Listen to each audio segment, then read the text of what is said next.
Olá, pessoas! O Halloween está chegando, então o assunto da nossa aula de história de hoje será horripilante.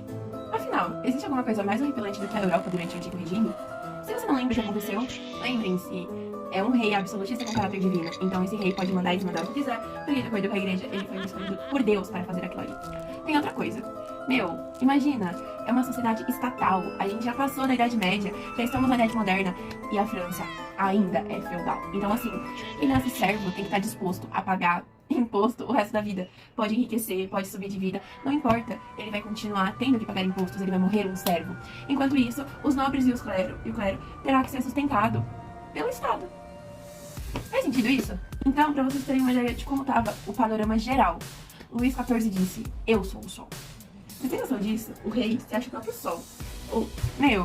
Bom, tudo bem. A gente sabe que a idade moderna tá uma loucura, que o antigo regime tá um desastre. E aí, pra piorar as coisas, a França vai entrar em uma crise econômica. Ou seja, as pessoas vão estar passando fome. Vai estar em um período, além da crise econômica, vai estar em um período de seca. E o que vai acontecer? Por que surgiu essa crise econômica?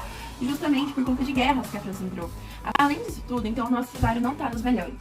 Seguindo a ideia da crise econômica, a gente vai ter a nobreza parasitária. Os nobres, como eu falei, têm privilégios, então eles não pagam impostos. Eles são sustentados pelo Estado. Mas junto com as guerras, isso não está favorecendo o Estado a se desenvolver. Porque você conseguir sustentar a vida de muitos nobres vai muito dinheiro. Isso não é uma coisa fácil. Então a França está se afundando cada vez mais, justamente por conta desse privilégio dos nobres. Além disso, vai ter outra coisa. Vai estar pairando na Europa um ar revolucionário, umas ideias iluministas. Mas eu não sou especialista para falar isso. O que você diz? Exatamente. Nós, pensadores iluministas, prezamos pelo uso da razão. E a razão não vê sentido em você ter todo o poder concentrado na mão de um único homem. O homem é corrupto, o homem não é bom por natureza. Então, nós devemos dividir o poder em três. Executivo, quem vota na aprovação das leis. Legislativo, quem cria as leis. E judiciário, quem garante que as leis serão cumpridas. Essa é a única forma possível para nós de que a política conseguirá cumprir a sua função, que é cuidar do bem-estar social, garantir o bem-estar social. E assim evita a tirania e, com certeza, a corrupção. Você é muito engraçado. Mas devo dizer, você sabia que o Luís XVI era o rei da França quando tudo isso começou a acontecer? Pois é, vou te contar essa história. Bom, ele queria se mostrar revolucionário. Então, como era o nome mesmo? Como era o termo? Despotismo esclarecido. Ele pegaria as ideias dos iluministas e adequaria ao seu governo. Ou seja, um rei iluminista? Mas os iluministas são contra o absolutismo. Pois é, todo mundo ficou nessa dúvida também. Aí ele fez uma reunião chamada Assembleia dos Notáveis. Nela tinha os nobres, o clero e o rei. E aí a gente teria que abrir mão dos nossos direitos para que ele continuasse no poder? Óbvio que não, né? Ninguém quis, não deu certo, não rolou. Então meio que ele ficou bem frustrado com isso e decidiu fazer a Assembleia Geral, convocando os três estados. O primeiro, que seria a nobreza, o segundo, que seria o clero, e o terceiro, que seria quem sobra, né? Os camponeses. Só que nessa Assembleia Geral seriam propostas novas formas de política de governo e a gente deveria votar, como bem democrático, né? Porém, por estado, era um voto. Então, quando chegou na questão de ter um governo mais igualitário, é óbvio que o primeiro estado, né, o estado da nobreza, votou que não. O clero também votou que não. Então, a gente era 2 contra 1. Aí ganhamos. E isso acontecia sempre. Então, meio que não tava dando certo dessa forma. Acontece que depois dessa fase maluca do Estado Geral, o rei começou a ficar com muito medo de acabar perdendo a sua autonomia. Então ele parou. Ele começou a fingir que nada nunca tivesse acontecido e dissolveu toda e qualquer assembleia. Que página é essa? Mas vocês acham que vão ficar assim? Ah, mas não vai mesmo. Nós, o terceiro estado, camponeses, decidimos constituir a Assembleia Constituinte. Adivinha, a gente queria uma Constituição. A gente não vai ver isso, essa injustiça, Que patifaria é essa de cada estado tem um voto? Tá doido? A gente não é burro, não. Então a gente começou a exigir uma constituição. A gente fizemos greve, fizemos de tudo, fizemos o maior barulho porque a gente queria essa constituição. A gente queria os nossos direitos assegurados por leis. Nesse período, quando começou a acontecer a Assembleia Constituinte, começou a acontecer um evento histórico chamado o Grande Medo. Os camponeses começaram a se revoltar e começaram a matar seus senhores feudais, assim como já tinha acontecido antes. Porém, agora não tinha quem nos defender. Então, nesse momento, eles abandonam as riquezas e partem para o interior da França. Bom, então agora a gente vai tratar do início da Revolução Francesa. Esse é o marco. Por quê? A Idade Moderna, ela também é conhecida como o Antigo Regime. Porém, o Antigo Regime se encerra quando a Revolução Francesa começa. Conseguiram entender? Então, o que define o fim do Antigo Regime, que é um termo muito utilizado para se definir a Idade Moderna, vai ser a Revolução Francesa. É um marco histórico. Enfim. E o início da Revolução Francesa é em 1789, quando tem a queda da Bastilha. A Bastilha era uma prisão que estava inativa, estava vazia realmente. Porém, os sans-culottes e o Terceiro Estado em geral invadem essa Bastilha e a derrubam. E eles falam que isso é uma metáfora. A primeira parte do absolutismo caiu. Agora derrubaremos o rei. Tudo bem? Então, eu não lembro se eu cheguei a falar, só que a Bastilha é onde os inimigos do rei ficavam presos. Então tem todo aquele significado, né? Particularmente falando, eu não sou a maior fã desse termo. Assim, sans-culotte. O que é sans-culotte? Em francês significava sem calça. Ou seja, é um diferencial. Quem é o seu próprio chefe, quem tem uma indústria, uma empresa, recebe o nome de burguês. Não tem uma diferenciação, você sendo burguês ou não, você é um camponês. O ponto é que já existia o grande burguês e o pequeno burguês. E para fazer um pequeno descaso com esse pequeno burguês, do tipo, você ainda é farinha do mesmo saco que os servos, eles nos chamavam de sans-culotte, como se fôssemos menor, ou merecêssemos alguma coisa abaixo do que os burgueses deveriam receber. Totalmente preconceito. Nesse momento surge também a Declaração dos Direitos do Homem e do Cidadão, ou seja, o direito como ir e vir, o direito à propriedade privada, o direito a poder ir contra a tirania serão permitidos na França. Coisas simples, direitos que já são garantidos a nós, no nosso tempo atual, né, no século XXI, porém que naquela época não podia.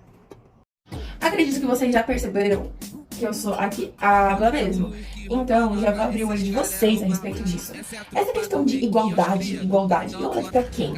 Aí que tá, a igualdade são pros grandes burgueses, porque assim, os títulos de nobreza, os marqueses, os duques, acabariam. Então, o burguês conseguiria ter o seu privilégio. Lembrem, a sociedade é estamental. Mesmo ele sendo rico, ele ainda é condenado a estar no terceiro estado. Então, assim, se você acaba com esse privilégio da nobreza, acaba com a sociedade estamental, o burguês consegue subir de nível e ter privilégio que nem os nobres. Bom, também não podemos esquecer da Constituição Civil do Clero. O que vai acontecer? A partir daquele momento, a igreja não participa mais da política. A gente vai criar, os franceses criaram um Estado laico. Ou seja, sem religião interferindo na política. Bom, em 1791 irá surgir a nossa primeira Constituição Francesa. Quem fez ela foram nós, né, os nobres. Mas o ponto é, nós vamos garantir o voto censitário. Ou seja, quem tem até uma determinada renda, até um determinado salário, até uma quantidade de posses, pode votar. Quem não conseguiu alcançar ainda, fica pra próxima, né? A França, ela vai estar dividida em dois grupos. O grupo dos revolucionários e o grupo dos contra-revolucionários. A galera que tava com medo, que falava, não, pô, daquela forma tava bom. E aí o que vai acontecer? Dentro do grupo dos revolucionários, nós vamos ter subdivisões. Os jacobinos, que representaria a esquerda atual, e os gerondinos, que representa a direita atual. Então, assim, os termos que nós temos na política de hoje em dia veio dessa época. Ah, mas por que esquerda e direita? Fácil, porque o rei Luís, né, o rei Luís XVI, quando ele fez as assembleias, ele sentava no meio, e os gerondinos sentavam à direita do rei, enquanto os jacobinos sentavam à esquerda do rei. Gerondinos. Não gosto deles, mas só de pensar nos jacobinos, os gerondinos são uma ótima saída. Os gerondinos são a alta burguesia. Eles querem manter a estrutura social do jeito que é. Quem tem privilégios vai continuar tendo.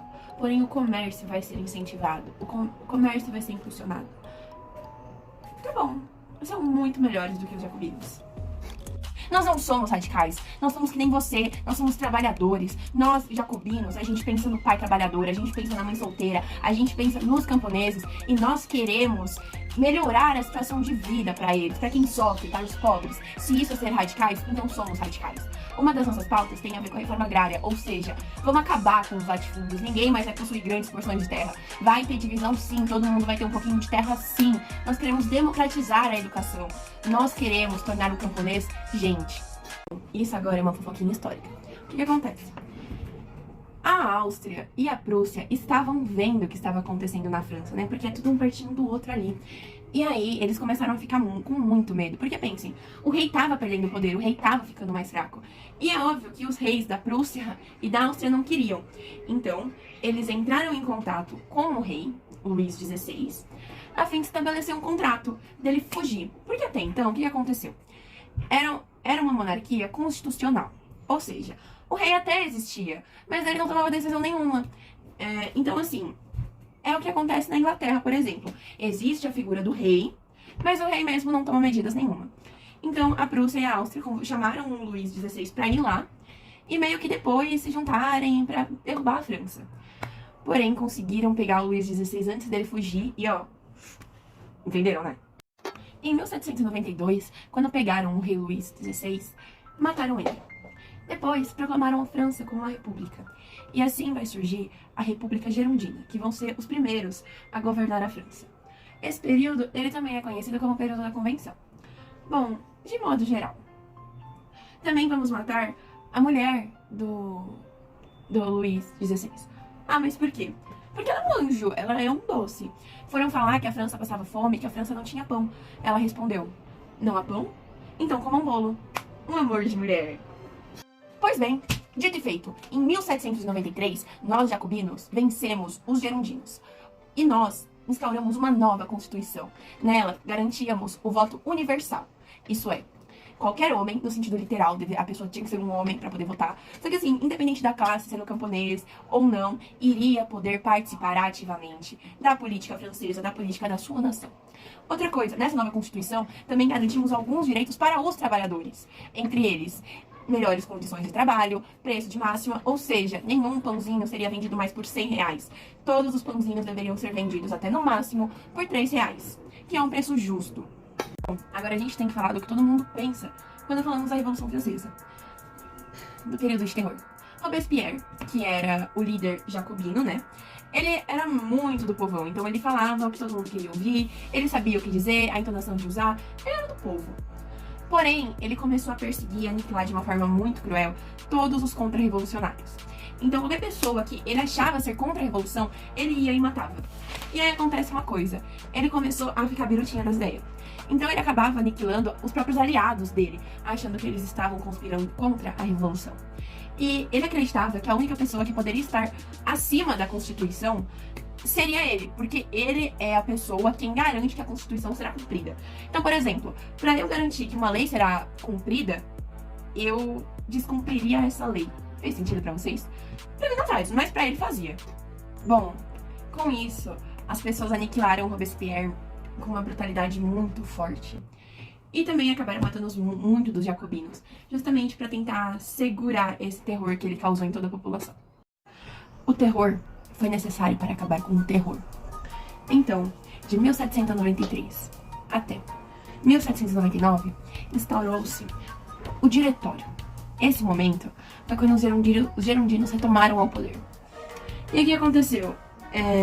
Eles vão voltar a fazer o que a burguesia quer. Então o voto censitário vai voltar, a primeira Constituição que foi feita vai voltar, e assim a burguesia volta ao comando. Então, pessoal, a gente tá chegando no fim da Revolução Francesa. Esse momento é um momento de conclusão. E o que eu vou citar pra vocês?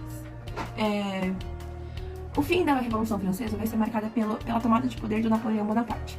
Napoleão Bonaparte, né, nas próximas aulas, ele foi um ditador, ele não foi uma pessoa muito legal, assim, pro mundo. E o que acontece? Ele voltou atrás de todas as medidas que foram tomadas na Revolução Francesa. Mas assim, as ideias continuaram se perpetuando até hoje em dia e se espalharam pelo mundo inteiro. Surgiram alguns dos grandes símbolos franceses, como por exemplo, o hino nacional deles, as músicas clássicas que eles possuem, e um quadro que eu vou trabalhar com vocês, que é a liberdade guiando o povo. Essa imagem que vocês acabaram de ver é um quadro que chama-se A Liberdade Guiando o Povo. E assim, a primeira coisa que você bate o olho quando você vê essa imagem é a mulher, né, carregando uma bandeira com os peitos expostos. E o que acontece? Essa mulher representaria a liberdade. Ela é uma grande inspiração no mundo de hoje. Por exemplo, a Estátua da Liberdade, em Nova York, nossa, vou deixar agora. Mas a Estátua de Nova York, ela é inspirada na liberdade delatada nesse quadro. E uma curiosidade muito legal é que ela não foi feita durante a Revolução Francesa. Ela foi feita em 1830, quando a população começou a se mexer para restaurar as conquistas que tinham acontecido na Revolução Francesa. Então, para incentivar a população para a guerra, eles puxam esse quadro, eles puxam essa memória nacionalista. Eu acho que patriotista caberia melhor, né? Mas o contexto é esse. Bom, se vocês tiverem qualquer dúvida, fiquem à vontade de mandar mensagem. E é isso aí.